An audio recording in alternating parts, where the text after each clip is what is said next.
And welcome to infinity and beyond. और आज हम पिछली क्लास से जो बचा हुआ है उसे कंटिन्यू करने जा रहे हैं, पर उससे पहले चेक करते हैं कि जो सबसे एबंडेंट एलिमेंट होता है अर्थ क्रस्ट में वो कौन सा है। मतलब हमें ये तो पता है कि सबसे एबंडेंट एलिमेंट जो कि एटमॉस्फेयर में है वो तो नाइट्रोजन होती है, जो कि क्या हो गया, सबसे ज्यादा 78% के आसपास है जितनी भी होती है, वो अब तो बढ़ घट गई होगी, तो लगभग उतनी हमारी नाइट्रोजन होती है एयर में। तो अगर पूछा जाए कि जो अर्थ का एटमॉस्फेयर है उसमें सबसे ज्यादा एबंडेंट मतलब सबसे ज्यादा क्वांटिटी में वो कौन सा एलिमेंट है, तो हमारा आंसर होगा नाइट्रोजन है सबसे ज्यादा क्वांटिटी में, और उसके बाद ऑक्सीजन। पर जहाँ अर्थ क्रस्ट की बात आती है, मतलब कि जैसे अर्थ के 3 पार्ट्स होते हैं, एक तो होता है क्रस्ट। क्रस्ट मतलब सबसे सेंटर वाला पार्ट, एक होता है मतलब सबसे अंदर वाला पार्ट कोर होता है, तो कोर के बाद क्रस्ट, और फिर एक मेंटल होता है। ये आपने ज्योग्राफी में पढ़ा होगा, कौन सी क्लास में, कभी 7th या 8th में। तो जो क्रस्ट होता है कोर के बाहर वाला हिस्सा होता है। तो इस क्रस्ट में पूछ लेते हैं कभी कभार कि अर्थ क्रस्ट में जो सबसे ज्यादा एबंडेंट एलिमेंट है वो कौन सा है। तो जहाँ एटमॉस्फेयर का तो हमें पता है कि एटमॉस्फेयर में सबसे ज्यादा एबंडेंट एलिमेंट नाइट्रोजन है, पर जब अर्थ क्रस्ट की बात आती है तो सबसे ज्यादा एबंडेंट एलिमेंट जो है वो एल्यूमिनियम है। एल्यूमिनियम सबसे ज्यादा एबंडेंस में पाया जाता है अर्थ क्रस्ट में। और जो सेकेंड मोस्ट एलिमेंट है, सेकेंड मोस्ट एबंडेंट एलिमेंट है जो कि अर्थ क्रस्ट में है, वो है आयरन। मतलब आयरन को हमारे चारों ओर तो काफी ज्यादा यूज होता है आयरन का, तो आयरन को तो हम ऐसे देखते हैं। पर आयरन एक मिसकंसेप्शन है कि आयरन सबसे ज्यादा एबंडेंट एलिमेंट है, तो ऐसा नहीं है। सबसे ज्यादा एबंडेंट एलिमेंट अर्थ क्रस्ट में एल्यूमिनियम है, और उसके बाद आयरन। तो पूछ सकते हैं क्वेश्चन में। अब आगे कंटिन्यू करते हैं, पर एक बार देख लेते हैं कि मतलब पीरियोडिक टेबल किस तरह से डिजाइन की गई है। तो जैसे मैंने आपको पिछले वाले वीडियो में बताया था कि हाइड्रोजन की जो पोजीशन है वो डिस्प्यूटेबल है। किसी किसी पीरियोडिक टेबल में हम इसे ग्रुप 1 में रखते हैं, किसी किसी पीरियोडिक टेबल में अलग से हाइड्रोजन का डब्बा बना होता है यहाँ पे 1H1 करके। तो और इधर वाले तो नोबल गैसेज हैं, तो ये किसी के साथ रिएक्ट नहीं करती ऐसा बोला जाता है। पर हम क्लास 12 में पढ़ते हैं कि ये भी रिएक्ट करते हैं सबके साथ, मतलब स्पेशल कंडीशंस में ये सब रिएक्ट करते हैं। रेडॉन के बारे में तो पढ़ते नहीं है ज़्यादा उतना, क्योंकि रेडॉन रेडियो एक्टिव गैस है। मतलब रेडियो एक्टिव मतलब कि रेडिएशन वो करती है। तो ये पोलोनियम वगैरह भी, एस्टेटिन वगैरह, ये इधर वाले जितने भी रेडियो एक्टिव सीरीज में आते हैं, मतलब रेडियो एक्टिव एलिमेंट होते हैं। इधर नीचे वाले भी कुछ कुछ होते हैं जो इनमें से रेडियो एक्टिव हैं। और मतलब मेटल्स सबसे ज़्यादा जो प्रेजेंट है पीरियोडिक टेबल में, जो एलिमेंट्स हमें नोन है तो उनमें मेटल्स हैं। तो यहाँ बीच वाले तो मेटल्स ही हैं, जिनमें से हम कुछ कुछ डिस्कस करने वाले, जैसे आयरन डिस्कस करने वाले थे, कोबाल्ट का शायद एक आध सिक्के बनाने, जो कॉइन्स वगैरह होते हैं उनको बनाने के यूज में आता है। निकल का भी वही यूज होता है सिक्के बनाने में। कॉपर और जिंक का हम और भी यूज देखेंगे आगे। कॉपर वगैरह तो वायर बनाने के काम में आता है, और जिंक एलॉयज के काम में आता है। स्कैंडियम वगैरह का हम नहीं देखेंगे उतना। टाइटेनियम भी एलॉयज बनाने में आता है। एक है इनमें टंगस्टन। टंगस्टन का हम जो बल्ब का फिलामेंट बनता है, अब तो बल्ब वगैरह यूज नहीं होता, तो एलईडी का जमाना आ गया। पर जो बल्ब होते हैं फिलामेंट वाले बल्ब, उनमें जो टंगस्टन है वो फिलामेंट जो बना होता है टंगस्टन का बना होता है। और यहाँ जो बोरॉन वगैरह ये ग्रीन कलर में आपको दिख रहे हैं, ये होते हैं मेटेलॉइड्स या फिर सेमीकंडक्टर्स बोलते हैं इन्हें। तो सेमीकंडक्टर्स क्या होते हैं, ये नॉन मेटल्स और मेटल्स के बीच का ब्रिज होता है। मतलब कि ये ना तो पूरी प्रॉपर्टीज मेटल्स वाली शो करते हैं, ना पूरी प्रॉपर्टीज नॉन मेटल वाली शो करते हैं। तो एक इंडस्ट्री है सेमीकंडक्टर इंडस्ट्री, मतलब कि सेमीकंडक्टर इलेक्ट्रॉनिक्स करके एक चैप्टर है जो कि पूरा डेडिकेटेड होता है उनका, जो कि क्लास 12th में शायद, हाँ क्लास 12th में इनके ऊपर पूरा डेडिकेटेड चैप्टर है। पर थोड़ा बहुत हम पढ़ लेंगे कि सेमीकंडक्टर्स या मेटेलॉइड्स बोलते हैं इन्हें, मेटेलॉइड्स या सेमीकंडक्टर्स खुद ही बोल सकते हैं। तो होते क्या है, थोड़ा बहुत पढ़ लेंगे इनके बारे में, थोड़ा बहुत मतलब। और मेन तो डिस्कशन हमारा मेटल्स के ऊपर ही है इस चैप्टर में, थोड़ा बहुत नॉन मेटल्स के बारे में पढ़ने वाले हैं। तो इधर वाला जो कार्बन, ये जितनी भी गैसेज हैं वो सब हमारी नॉन मेटल्स होती हैं। एक भी गैस नहीं है जो कि मेटल हो, सारी गैसेज नॉन मेटल्स होती हैं। और एक हमारा मरकरी जो है वो एक मेटल है, मेटल होकर के भी लिक्विड रहता है, मतलब नॉर्मल रूम टेम्परेचर पर। और नीचे वाले के बारे में तो हम बिल्कुल नहीं पढ़ने वाले इस चैप्टर, मतलब इस क्लास में तो बिल्कुल भी नहीं, मतलब कि क्लास 10 में तो बिल्कुल भी नहीं। और जो हमारा मेन कंसर्न रहेगा इन जो मार्क्ड हैं इनमें रहेगा। और ये एल्कली मेटल्स के बारे में हम पढ़ेंगे, वो भी यहाँ खाली इन तीनों के बारे में। और थोड़ा बहुत मैग्नीशियम कैल्शियम वगैरह के बारे में पढ़ेंगे यहाँ तक। तो ये इधर वाले जो होते हैं ये मेटल्स हैं, इधर वाले भी सारे के सारे मेटल्स हैं, इधर भी सारे के सारे मेटल्स हैं। भले इन सबको पढ़ने हैं, तो यहाँ पे नीचे कलर कोड दिया है एल्कली मेटल। ग्रुप 1 वालों को एल्कली मेटल बोलते हैं, ग्रुप 2 वालों को एल्कलाइन अर्थ मेटल बोलते हैं। इन सबको ट्रांजिशन एलिमेंट्स बोलते हैं। ट्रांजिशन एलिमेंट्स क्यों बोलते हैं, क्योंकि इधर पे जो है मेटल्स हैं, इधर पे जो मेजॉरिटी है वो नॉन मेटल्स है, तो मेटल्स और नॉन मेटल्स के बीच में ट्रांजिशन कराने का काम कर रहे हैं। मतलब कि धीरे धीरे जब हम इधर को जाते हैं तो मेटेलिक कैरेक्टर जो है, ये हम चैप्टर नंबर 5 में पढ़ेंगे कि जो मेटेलिक कैरेक्टर है वो घटता रहता है, और जब हम इधर को जाते हैं तो मेटेलिक कैरेक्टर बढ़ता रहता है। तो ये ट्रांजिशनिंग का काम कर रहा है, मतलब कि मेटेलिक कैरेक्टर से यहाँ पे हम नॉन मेटेलिक कैरेक्टर में जा रहे हैं, तो इसलिए इनका नाम ट्रांजिशन एलिमेंट्स है। और ये जो नाइट्रोजन वाला ग्रुप होता है इन्हें हम निक्टोजेंस बोलते हैं, पी साइलेंट होता है, PNITGONES। और ऑक्सीजन वाले ग्रुप को हम चैल्कोजेंस बोलते हैं, CHALCOGENS। बोर्ड खराब हो गया, मुझे रेस करना पड़ेगा। हाँ, तो साफ कर दिया, नहीं लेजर पॉइंटर नहीं। तो नाइट्रोजन वाले ग्रुप को हम निक्टोजेंस बोलते हैं, PNITCOGENS। ऑक्सीजन वाले को हम बोलते हैं चैल्कोजेंस। तो मतलब ये ग्रुप 16 वाले जो हैं वो सारे चैल्कोजेंस कहलाते हैं, ग्रुप 15 वाले सारे निक्टोजेंस कहलाते हैं, जो ग्रुप 17 वाले हैं फ्लोरीन क्लोरीन ब्रोमीन वाले, इन्हें हम हेलोजेंस बोलते हैं। और जो ग्रुप 18 है, जो कि हमें बताया जाता है कि रिएक्ट नहीं करता, वो होती है हमारी नोबल गैसेस। पर ऐसा भी नहीं है, रिएक्शन कराना चाहे तो करा सकते हैं, एक्सट्रीम कंडीशंस पर हर कोई रिएक्ट करता है, कितना ही नोबल क्यों ना हो।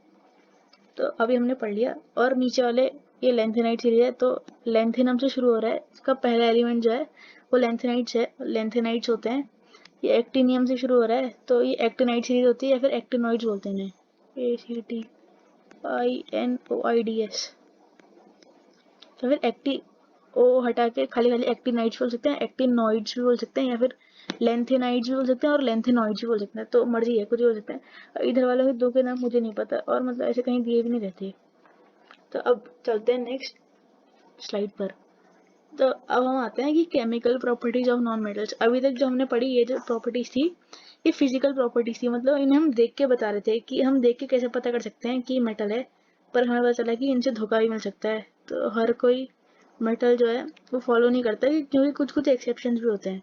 तो ये तो हमारी थी फिजिकल प्रॉपर्टीज, ये फिजिकल प्रॉपर्टीज थी जो अभी हमने पढ़ी ऑफ मेटल्स। ये physical properties of non metals. और ये हमने पीरियोडिक टेबल देखी थोड़ी सी कि किसकी पोजीशन किस तरह से की गई है, थोड़ा बहुत ये पढ़ा। और मेटल्स कहाँ कहाँ है, नॉन मेटल्स कहाँ है, ये हमने थोड़ा देखा, निक्टोजेंस चैल्कोजेंस के बारे में थोड़ा थोड़ा देखा। और अब हम पता कर रहे हैं कि केमिकल प्रॉपर्टीज ऑफ मेटल्स के, आगे शायद पता नहीं जो भी आएगा अब। तो केमिकल प्रॉपर्टीज ऑफ मेटल्स में वही है जैसे हमने एसिड्स और बेसिस में पढ़ा था कि वो रिएक्शन किस तरह से करते हैं। तो केमिकल प्रॉपर्टी मतलब कि रिएक्ट किस तरह से करेंगे, केमिस्ट्री में यही पढ़ता है, रिएक्शंस वगैरह। तो केमिकल प्रॉपर्टीज में भी हम वही पढ़ने जा रहे हैं कि कौन सा एलिमेंट है वो किस तरह से रिएक्ट करेगा। तो यहाँ पे साइड में एक टेबल सी दी हुई है, ये पीरियोडिक टेबल की तरह तो नहीं है इस तरह से, पर कुछ कुछ एलिमेंट आपको दिख रहे होंगे, जैसे लिथियम पोटेशियम सोडियम मैग्नीशियम, यहाँ पे थे lithium potassium sodium magnesium, magnesium, aluminium zinc, aluminium, यहाँ पे टेबल खाली करनी पड़ेगी पहले, सोडियम मैग्नीशियम एल्यूमिनियम जिंक और iron nickel lead, P B lead. और हाइड्रोजन, हाइड्रोजन हमारा मेटल नहीं है, पर जो ये है इस सीरीज को हम बोलते हैं रिएक्टिविटी सीरीज। ये आगे भी कहीं पे लिखी होगी रिएक्टिविटी सीरीज, मतलब कि जो इस जो सीरीज दी हुई है वाली, या टेबल जो भी बोल सकते हैं, तो इस सीरीज में जो सबसे टॉप मोस्ट एलिमेंट होगा वो सबसे ज्यादा रिएक्टिव होगा, और जो सबसे नीचे होगा वो सबसे कम रिएक्टिव होगा। तो बॉटम, ये पूरी रिएक्टिविटी सीरीज नहीं है, पर जितने हमारे काम किए उतनी सी रिएक्टिविटी सीरीज है ये। पर इसमें सबसे रिएक्टिव जो है वो तो लिथियम ही होता है, तो सबसे ऊपर इसमें लिथियम दिया हुआ है, और जो सबसे लीस्ट रिएक्टिव होता है वो हमें प्लेटिनम है। तो मतलब बीच की टेबल पूरी नहीं है, पर इधर साइड वाली ये पूरी है। तो सबसे ज्यादा रिएक्टिव जो होता है ये वाटर में है, मतलब एक्वस स्टेट में। और वैसे तो सीजियम होता है काफी लिथियम से भी ज्यादा रिएक्टिव। तो एक्वस स्टेट में जो सबसे ज्यादा रिएक्टिव है वो लिथियम है। तो हम पता कैसे करते हैं, तो थोड़ा कॉम्प्लेक्स सा मेथड होता है, वो हम क्लास 11 में पढ़ेंगे। हाइड्रोजन यहाँ पे स्टैंडर्ड, मतलब एक होता है स्टैंडर्ड हाइड्रोजन इलेक्ट्रोड, तो उसमें हमारा हम जो रिडक्शन पोटेंशियल मानते हैं वो इसका 0 मानते हैं। तो इसके कंपेरिजन मतलब कि जो हाइड्रोजन का तो ये स्टैंडर्ड इलेक्ट्रोड पोटेंशियल 0 है। अब जो जैसे हम ऊपर चलेंगे तो ऊपर वाले ज़्यादा रिएक्टिव होंगे हाइड्रोजन के कंपेरिजन में, और जो नीचे हैं वो और रिएक्टिव, मतलब वो हाइड्रोजन के कंपेरिजन में कम रिएक्टिव होंगे। तो हाइड्रोजन को हम स्टैंडर्ड मान के लेके चलते हैं, उसका 0 एज्यूम किया हुआ है, हमने एज्यूम किया है ये 0 है। और हाइड्रोजन, जबकि हाइड्रोजन मेटल भी नहीं है, पर पता नहीं क्यों लिया है, मजे आते हैं तो पता नहीं। अब हम केमिकल प्रॉपर्टी देखते हैं, तो हम ये देख रहे थे रिएक्टिविटी सीरीज। तो रिएक्टिविटी सीरीज एक अरेंजमेंट होता है मेटल्स का। मेटल्स अभी तो हम यहाँ खाली मेटल्स की बात कर रहे हैं, पर ये पूरी सीरीज होती है, इसमें बाद में नॉन मेटल्स भी आते हैं। तो जब हम इसमें देखते हैं तो ऊपर ये हमने डबल नहीं डिस्प्लेसमेंट रिएक्शन वाले में भी देखा था कि कौन सा एलिमेंट जो है वो किसे डिस्प्लेस करेगा उसके कंपाउंड से। तो हमने इसी रिएक्टिविटी सीरीज को देख के बताया था कि मतलब कि एल्यूमिनियम ऊपर है जिंक से, तो मतलब एल्यूमिनियम जिंक को उसके कंपाउंड से रिप्लेस कर देगा। और जैसे एल्यूमिनियम ऊपर है कॉपर से, नहीं जैसे हमने एग्जांपल देखा था जिंक ऊपर है कॉपर से, तो जिंक ने कॉपर सल्फेट से कॉपर को डिस्प्लेस कर दिया था और जिंक सल्फेट बना दिया था।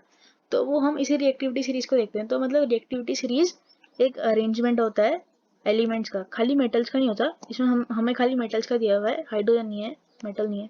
पर हाइड्रोजन को स्टैंडर्ड लेके चलते हैं, स्टैंडर्ड इसका हम जो रिडक्शन पोटेंशियल है वो 0 मानते हैं। तो इसलिए इसे बीच में लाना जरूरी था, क्योंकि हम इसी को देख के लेके चल रहे हैं पूरा। तो ये एक अरेंजमेंट होता है एलिमेंट्स का, जिसमें कि जो सबसे टॉप मोस्ट एलिमेंट होता है वो सबसे ज़्यादा रिएक्टिव होता है, और जो सबसे बॉटम मोस्ट एलिमेंट मतलब होता है वो सबसे कम रिएक्टिव होता है। तो प्लेटिनम होता है सबसे कम रिएक्टिव मेटल्स में, लिथियम है सबसे ज़्यादा रिएक्टिव मेटल्स में। तो अब हम देख रहे हैं chemical properties. Metals burn in air to form metal oxide. तो जैसे हम एसिड्स और बेसिस के साथ देख रहे थे, मतलब एसिड्स का हम रिएक्शन देख रहे थे कि अगर एसिड का रिएक्शन मेटल के साथ होगा तो मेटल सॉल्ट बनता है, ऐसा। तो ऐसे ही मेटल को जब हम बर्न करते हैं एयर में, तो एयर से ऑक्सीजन उठा लेते हैं। मतलब ऑक्सीजन के लिए एफिनिटी काफ़ी ज़्यादा होती है मेटल्स की, तो ये ऑक्सीजन चुरा लेते हैं एयर से अपना। इन्हें एक इलेक्ट्रॉन या 2 इलेक्ट्रॉन इन्हें जितने भी देने होते हैं बाहर कि इनकी आत्मा को शांति मिले, तो वो इतने इलेक्ट्रॉन्स को जल्दी से दे देते हैं ताकि अपनी आत्मा को शांति दिला पाए और फटाफट से तो रिएक्शन लिख लेते हैं हम। अगर एम है, एम ऐसा कोई नहीं है कि इनमें से कोई उठा के लिखा, एम किसी का वो नहीं है। मतलब जैसे सी है कार्बन का सिंबल, तो एम ऐसा कोई किसी सिंबल नहीं है, ये जनरलाइज सिंबल है मेटल्स के लिए, एम मतलब मेटल। तो अगर हमारा मेटल है वो हम उसे बर्न कर रहे हैं एयर में, तो वो एयर से ऑक्सीजन लेगा और ऑक्साइड फॉर्म कर लेगा MXOY, क्योंकि हमें पता नहीं एक्स और वाई की जगह क्या आएगा, तो इसकी जगह एक्स वाई ऐसा ले सकते हैं, पर 2 नहीं आएगा फिर यहाँ पे। हाँ ऐसे ही है। एक्स क्वांटिटी मेटल जो है, जैसे मैग्नीशियम का हमने देखा था चैप्टर 1 में कि जब हम मैग्नीशियम रिबन को निकाल के उसके ऑक्साइड की लेयर हटाते हैं और जब हम एयर में बर्न करते हैं तो वो एयर से ऑक्सीजन चुरा लेता है और अपनी ऑक्साइड फॉर्म करता है मैग्नीशियम ऑक्साइड। और ऐसी हरकत हम किसी के भी साथ करें, मतलब किसी भी मेटल के साथ करें कि उसे बर्न कराएं एयर में, तो वो भी अपनी अपनी ऑक्साइड फॉर्म करेगा। जैसे कि मैग्नीशियम का एग्जांपल दोबारा से आ गया यहाँ पे जादू से तो यहाँ पे बैलेंस करने के लिए एक 2 आ जाएगा और एक 2 यहाँ आ जाएगा, और यहाँ पे भी बैलेंस करने के लिए। और जैसे मैंने आपको एसिड्स और बेसिस वाले में बताया था कि जो कॉपर है, कॉपर का जो वैलेंसी, अभी हम वैलेंसी बोलेंगे पर बाद में हम बोलेंगे कि ऑक्सीडेशन स्टेट होता है, तो वैलेंसी प्रॉपर वर्ड नहीं है इसके लिए। तो ऑक्सीडेशन स्टेट जो है वो फिक्स नहीं होता। तो जैसे यहाँ पे जो ऑक्सीडेशन स्टेट है वो +2 है, क्योंकि ऑक्सीजन का -2 है, तो ओवरऑल चार्ज को बैलेंस करने के लिए कॉपर को इधर पे +2 रखना पड़ेगा ताकि ओवरऑल जो मॉलिक्यूल है वो न्यूट्रल रहे। और कहीं कहीं जगह पे कॉपर अपना +1 ऑक्सीडेशन स्टेट भी दिखाता है। तो अगर किसी बुक में ऐसे रिएक्शन दिया है कि कॉपर और ऑक्सीजन रिएक्ट करके Cu2O फॉर्म कर रहा है, तो तब भी कोई चीज़ गलत नहीं है, इन दोनों में से कुछ भी गलत नहीं है। कॉपर किसी भी ऑक्सीडेशन स्टेट में हो सकता है, तो जरूरी नहीं है कि एक ही ऑक्सीडेशन स्टेट में हो। तो हमें गुस्सा नहीं होना, मतलब कंफ्यूज भी नहीं होना है कि ये कौन सा सही है कौन सा गलत है, दोनों ही सही है, गलत कुछ नहीं है, बस वो डिपेंड करता है। तो मतलब इसके लिए क्या होता है, स्लाइड चेंज हो गई, तो हम इसकी जगह एक और रिएक्शन भी लिख सकते हैं कि जब कॉपर है, अगर कॉपर दूसरे ऑक्सीडेशन स्टेट में होगा तो ऐसा ही रिएक्शन शो करेगा। इस केस में +2 में था ये वाले केस में, और इस केस में अगर +1 वाले के लिए होगा, अगर कहीं ऐसा बुक में लिखा है तो कंफ्यूज नहीं होना। तो उसके बाद से फिर कॉपर का चेंज आएगा, O2 यहाँ पे है, तो अगर हम यहाँ हाफ कर दें 2 कर दें तो बराबर हो गया, इक्वेशन बैलेंस हो गई। अगर एक गंदी सी इक्वेशन दिख रही है तो हम पूरी इक्वेशन में 2 से मल्टीप्लाई कर देंगे, तो यानी कि 4 कॉपर प्लस 1 O2 2 Cu2O, तो ये बन गया, इस तरह से बन गया। ऐसे ही जैसे हमने पिछले एसिड्स और बेसिस वाले में पढ़ा था कि जो एसिड्स हैं वो मेटल से रिएक्ट करके कॉरस्पॉन्डिंग सॉल्ट फॉर्म करते हैं, और यहाँ पे जस्ट उल्टा दिया हुआ है कि मेटल्स एसिड के साथ रिएक्ट करके कॉरस्पॉन्डिंग सॉल्ट फॉर्म करते हैं, तो बात तो वही है, उल्टा सा तो कुछ नहीं था, मतलब ऐसे मतलब जस्ट डेफिनेशन रिवर्स ही करती है। तो अगर हम जैसे किसी का भी एग्जाम्पल ले लें कि जैसे किसका एग्जाम्पल ले लें, कॉपर का ले लिया, कॉपर को हमने HCl के साथ रिएक्ट कराया है, तो कॉपर क्या करेगा, एक अपना सॉल्ट फॉर्म करेगा कॉरस्पॉन्डिंग सॉल्ट, यानी कि CuCl। अब CuCl2 भी कर सकता है, वो कॉपर के ऑक्सीडेशन स्टेट पे डिपेंड करेगा कि +1 है या +2 है ना। तो रेड कलर ठीक है शायद। ऐसे ही अब है क्लोराइड, सल्फेट्स, नाइट्रेट्स और नाइट्राइट्स, तो इनका फॉर्मूला देख लेते हैं क्या होता है कि क्या है फॉर्मूला। तो अगर किसी कोई मेटल है, ऐसा कुछ फॉर्मूला है, तो उसमें नीचे सबस्क्रिप्ट में 2 3 ऐसा कुछ भी आ सकता है। वैलेंसी को वो क्रॉस क्रॉस वाले मेथड से देख सकते हैं आप, क्रॉस ओवर वैलेंसीज वाले मेथड से। तो अगर M मेटल है और क्लोराइड कैसे फॉर्म होगी, MCl, इसमें सबस्क्रिप्ट में इसके आगे 2 वगैरह भी आ सकता है, पर अभी ऐसे नहीं लगा रही हूँ सिंपल करने के लिए। सल्फेट्स क्या होंगे, SO4 2 नेगेटिव, या फिर चलो लगा ही लेते हैं कि मान लो तो M है वो ग्रुप 1 का कोई है इधर वाला, या फिर वो अपना +1 ऑक्सीडेशन स्टेट शो कर रहा है। एक ग्रुप 2 वालों में +2 शो करेंगे, ग्रुप 1 वाले +1, और अभी उधर वालों की बात नहीं कर रहे हैं, इधर वाले जो शो करेंगे नीचे वाले वो +3 करेंगे। तो अगर जैसे +1, अगर M कोई +1 वाला ऑक्सीडेशन स्टेट वाला एलिमेंट है, तो उसका क्लोराइड किस तरह से होगा, जैसे सोडियम की बात करते हैं, जैसे सोडियम है तो वो फॉर्म करेगा NaCl। और सल्फेट में क्या होगा, सल्फेट में 2 नेगेटिव होता है ऊपर से, तो सोडियम का तो खाली एक पॉजिटिव है, तो 2 सोडियम चाहिए होंगे, तो Na2SO4, ये सोडियम सल्फेट। नाइट्रेट जहाँ पे है तो NaNO3 के ऊपर एक सिंगल नेगेटिव होता है, NaNO3। और नाइट्राइट क्या होता है, NaNO2। ऐसे ही अगर हम ग्रुप 2 वालों की बात करते हैं तो इसमें एग्जाम्पल लेते हैं, जैसे कैल्शियम का ले लेते हैं। तो कैल्शियम क्या फॉर्म करेगा, कैल्शियम में होता है 2 पॉजिटिव, और जो क्लोरीन होता है जिसका कि क्लोराइड फॉर्म होगा, सॉल्ट में हम क्लोराइड बोलेंगे उसे, जैसे सल्फेट, जैसे सल्फ्यूरिक एसिड है तो उसका जो सॉल्ट बनेगा वो हम बोलेंगे सल्फेट। तो ऐसे ये नाइट्रेट और नाइट्राइट कहाँ से आए, ये HNO3 यानी कि नाइट्रिक एसिड से आए। नाइट्रेट और नाइट्राइट दोनों ये मतलब एलिमेंट पे डिपेंड करता है कि क्या फॉर्म करने वाला है, नाइट्रेट फॉर्म करेगा या नाइट्राइट फॉर्म करेगा। तो वैसे एक होता है HNO2 नाइट्रस एसिड, उससे ये बन सकता है, पर किसी किसी स्पेशल केस में HNO3 से भी बन सकता है ये NaNO2 वाला। तो जैसे कैल्शियम में 2 पॉजिटिव होता है, और जो क्लोरीन होता है जो सिंगल नेगेटिव होता है, तो बैलेंस करने के लिए क्लोरीन के 2 चाहिए पड़ेंगे ताकि ओवरऑल न्यूट्रल रहे। ऐसे ही Ca, सल्फेट में 2 नेगेटिव, कैल्शियम में भी 2 पॉजिटिव, मतलब दोनों में 2 2 है तो वो कैंसिल आउट हो जाएगा, तो CaSO4 हो गया। ऐसे ही कैल्शियम नाइट्रेट में 1 नेगेटिव है, कैल्शियम में 2 पॉजिटिव है, तो नाइट्रेट के 2 चाहिए पड़ेंगे, तो होल ट्वाइस। ऐसे ही नाइट्राइट में भी सिंगल नेगेटिव होता है, तो NO2 ट्वाइस। और ऐसे ही एल्यूमिनियम की बात करते हैं। एल्यूमिनियम का अभी तक हमने कुछ किया नहीं, पिछले चैप्टर में भी हमने नहीं देखा था वैलेंसी वाला, तो वो किस तरह से फॉर्म करेगा। तो ये वैलेंसी वगैरह से गलत नहीं करके आनी चाहिए, बस हमें एक बार देखना चाहिए। जैसे ग्रुप 1 वाले हैं तो वो +1 वाला करेंगे, अभी तक जो हम पढ़ेंगे वो हम एक्सेप्शन वाले में ही जाएंगे, तो ग्रुप 1 वाले +1 शो करेंगे। अभी वैलेंसी बोल सकते हैं उन्हें, पर वैलेंसी सही टर्म नहीं है, उसके लिए सही टर्म होता है ऑक्सीडेशन स्टेट या ऑक्सीडेशन नंबर। और ग्रुप 3 वाले एल्यूमिनियम के ग्रुप वाले +3 करेंगे, और बाकी वाले जो अभी हम देखेंगे कार्बन वगैरह का, हम कार्बोनेट कंपाउंड में देखेंगे कि ना तो +4 करता है ना तो -4 करता है, वो शेयरिंग करता है। और इधर वाले शो करेंगे, अभी हम जहाँ तक लिमिट करेंगे अपने डिस्कशन को, ये शो करेंगे -3, ये -2, ये -1, ये 0, इनकी तो बात ही नहीं करेंगे हम लोग। तो ऐसे ही अब एल्यूमिनियम वालों की बात करते हैं। अगर क्लोराइड फॉर्म करेगा तो किस फॉर्म का करेगा, एल्यूमिनियम 3 पॉजिटिव होता है और क्लोरीन 1 नेगेटिव, क्लोराइड जो है वो 1 नेगेटिव होता है, तो AlCl3। सल्फेट में Al2SO4, सल्फेट का 2 नेगेटिव और क्लोरीन का 3 पॉजिटिव, तो क्रॉस ओवर हो जाएगा, तो एल्यूमिनियम का 3 उधर चला जाएगा, सल्फेट का 2 इधर आ जाएगा।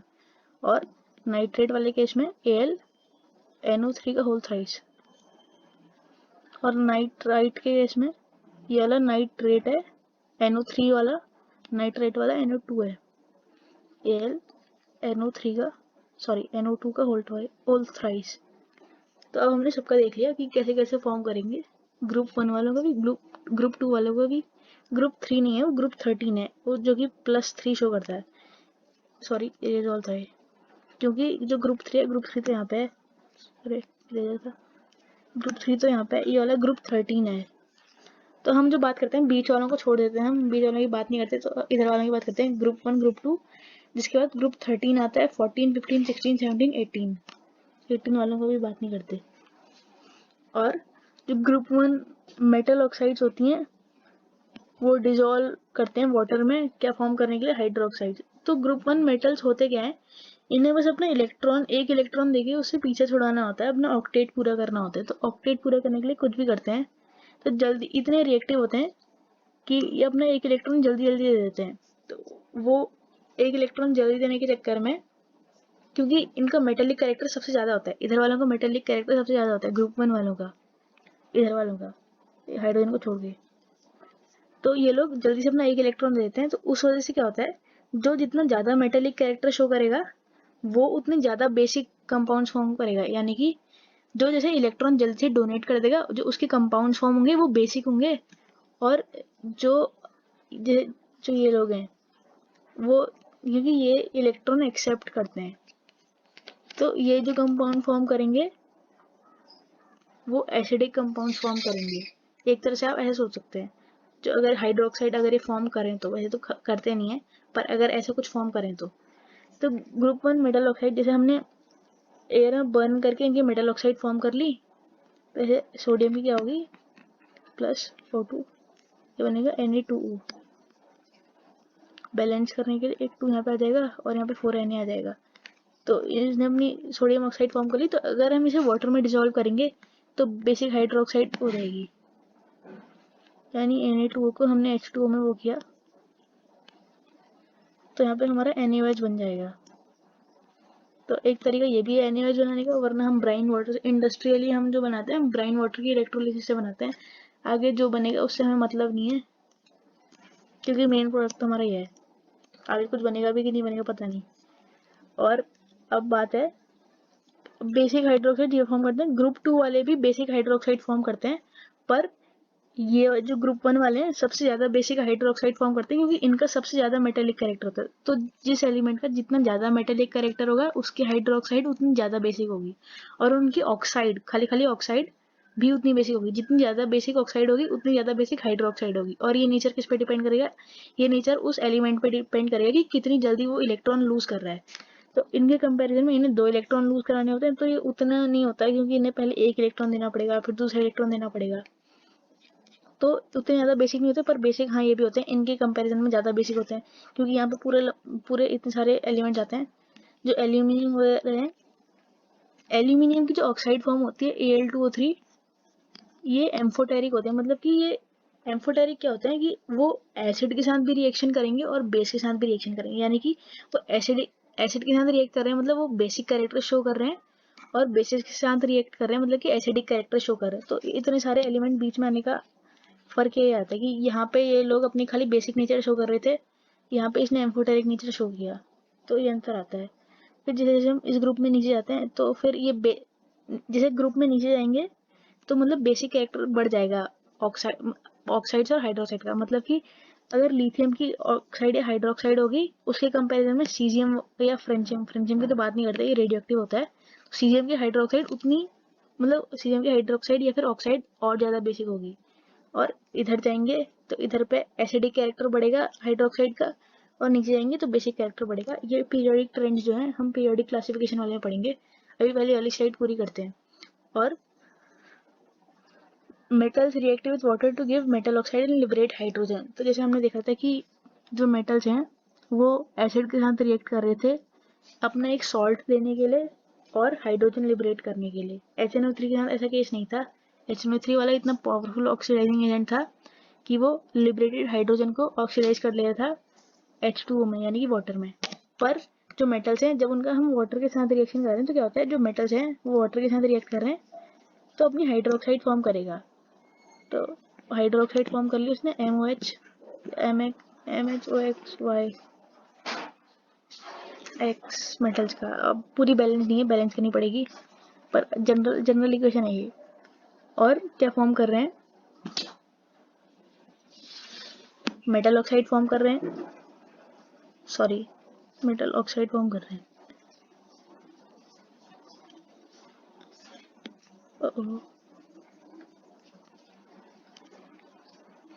तो मेटल ऑक्साइड फॉर्म हो रहे हैं। और जैसे सोडियम का एग्जांपल लेते हैं तो सोडियम जो है वो वाटर के साथ रिएक्ट करेगा कि वो अपनी ऑक्साइड बना पाए Na2O और हाइड्रोजन लिबरेट हो।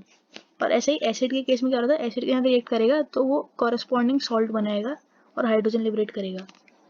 तो बस यही है, पर हमें ऐसा नहीं करना चाहिए क्योंकि जो सोडियम है वो काफ़ी रिएक्टिव होता है। तो potassium and sodium are so reactive so कि हम इन्हें केरोसिन के अंदर स्टोर करते हैं, केरोसिन के अंदर स्टोर करते हैं। और जो पोटेशियम है वो तो इतना लाइट वेट होता है कि उसके ऊपर हम पैराफिन वैक्स की कोटिंग भी करते हैं कि ताकि वो ऊपर ना आ जाए, केरोसिन से ऊपर आके कहीं वो एयर से रिएक्ट ना कर पाए।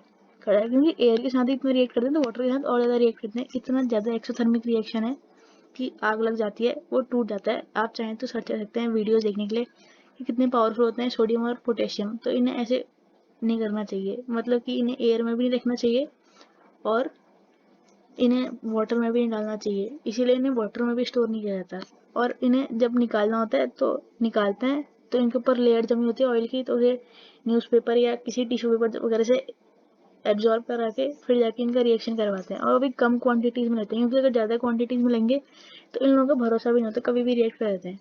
और more reactive ones readily gives hydroxide. तो मतलब है सोडियम हमने लिया है एग्जाम्पल, तो सोडियम काफ़ी रिएक्टिव होता है। जैसे हम एल्यूमिनियम वगैरह की बात करें ये इतने रिएक्टिव नहीं है, मतलब हाइड्रोजन को छोड़ के। और इधर वाले तो बहुत ही कम रिएक्टिव हैं, ये ऊपर वाले जो हैं ये काफ़ी रिएक्टिव होते हैं। तो ये लोग क्या करते हैं, अपनी हाइड्रोक्साइड फॉर्म कर लेंगे, यानी कि ये सोडियम का हमने ऑक्साइड फॉर्म किया, ये इसकी जगह अपनी हाइड्रोक्साइड फॉर्म करेगा, तो यानी NaOH होगा, NaOH बन जाएगा। पर अगर हम सोडियम की जगह कुछ और, जैसे एल्यूमिनियम में जिंक वगैरह हमने दे दिया, जैसे जिंक ले लिया, तो अगर हम वाटर के साथ रिएक्शन कराएं तो ये अपनी ऑक्साइड फॉर्म करेगा ZnO और हाइड्रोजन लिबरेट करेगा। अगर लिथियम वगैरह को लेंगे तो वो भी काफ़ी रिएक्टिव होते हैं। तो ये हमें ध्यान देना है कि जो मतलब ठीक ठाक रिएक्टिविटी वाले बीच वाले यहाँ पे वो फॉर्म करेंगे अपनी ऑक्साइड्स, मेटल ऑक्साइड, और जो ज़्यादा रिएक्टिव हैं ऊपर वाले वो फॉर्म करेंगे अपनी हाइड्रोक्साइड। और जो बाकी सब हैं हम नेक्स्ट वीडियो में कंटिन्यू करेंगे। अभी की क्लास के लिए इतना ही।